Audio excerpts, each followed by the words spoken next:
This is my first post, sorry if it's a bit wordy. I grew up on a council estate in a nice area of my city. Apart from the odd street brawl or addict passing out and setting their flat on fire, which was way more common than you'd expect, most people living there were nice enough and it was a nice place to grow up. I shared a room with my 3 siblings and I was on one of the top bunks, so I slept with my face about 1 meter away from the ceiling, which was the living room floor of our upstairs neighbor. An old lady had lived up there for years until she passed away when I was about 10. It stayed empty for a couple of years until a single, pregnant 19-year-old moved in.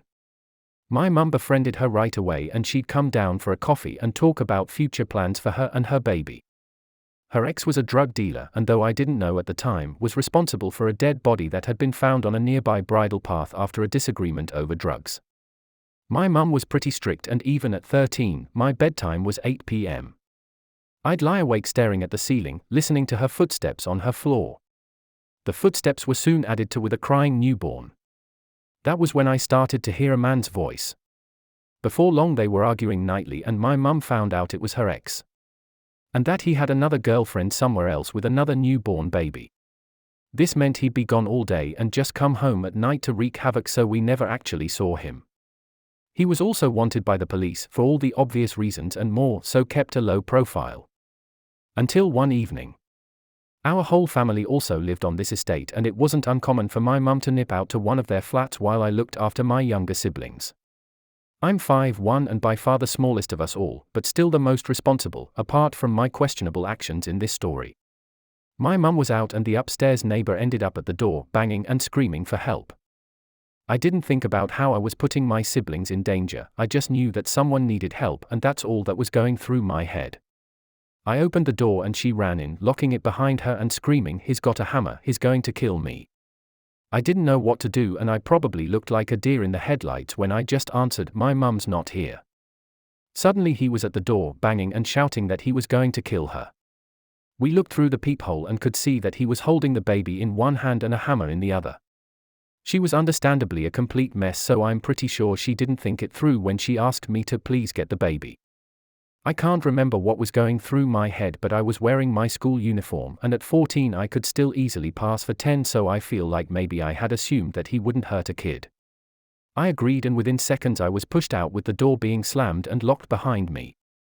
He was at least 6'5" and I don't know how to describe it, but his face looked too muscular. He looked down at me and eyes wide with horror I asked, "Can I have the baby please?" Then I looked at the hammer and back at him. He looked at the hammer and then at the baby, then back to the hammer, and I was pretty sure he was choosing the hammer. Before I knew it, he was basically throwing the kid at me as he ran off shouting, "Take the effing baby." I can't remember what happened straight after that and my mum never told me what the aftermath was. It's weird, but we never spoke about it again. Not even to this day. Knowing my mum, she'd have been heartbroken that I was alone, so wouldn't want her to think it was still on my mind. I didn't see him again either, but the arguing continued. Eventually the police caught up with him and after entering the flat he jumped out of their 3rd floor kitchen window. Our bathroom window below was open and he hit it on his way down, which slowed him down enough to be caught and arrested. So to the drug-dealing murderer with the hammer, let's not meet again.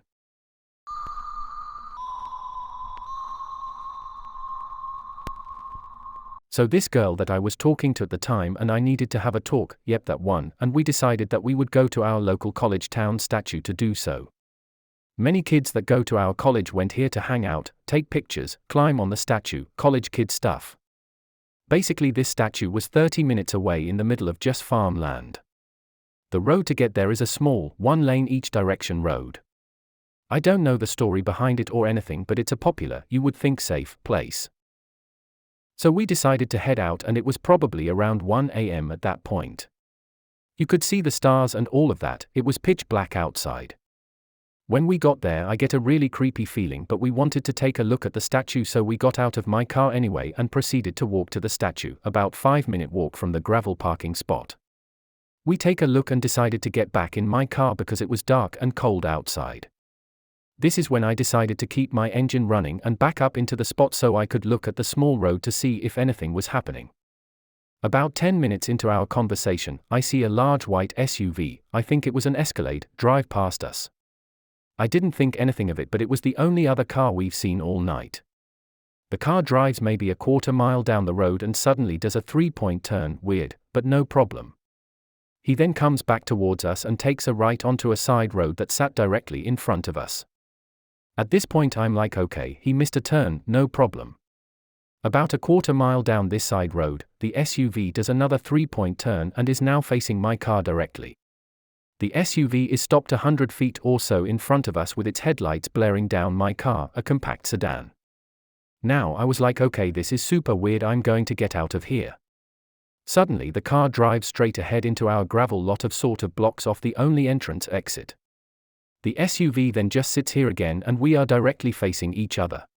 So I'm like, look, okay, this creeper obviously wants to do something with us. I told the girl to call the cops, but of course in the middle of nowhere there's no service.